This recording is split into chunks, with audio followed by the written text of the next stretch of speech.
Forget endless scrolling, because we're diving headfirst into the ultimate design showdown. Kittl vs Midjourney. First up, Kittl. Think drag and drop simplicity.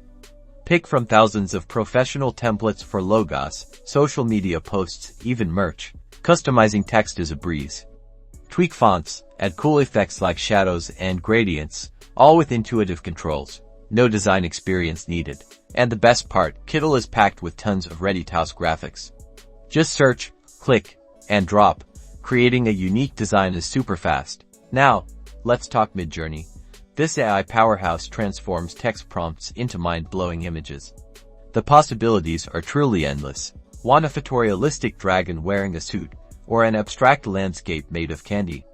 Just describe it, and Midjourney brings it to life. So, who wins? Kittl is your go-to for user-friendly graphic design, perfect for quick and polished results.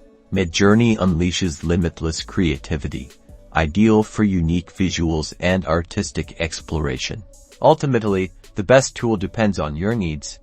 Are you going to choose Kittl or Midjourney? Let us know in the comments and subscribe for more design showdowns.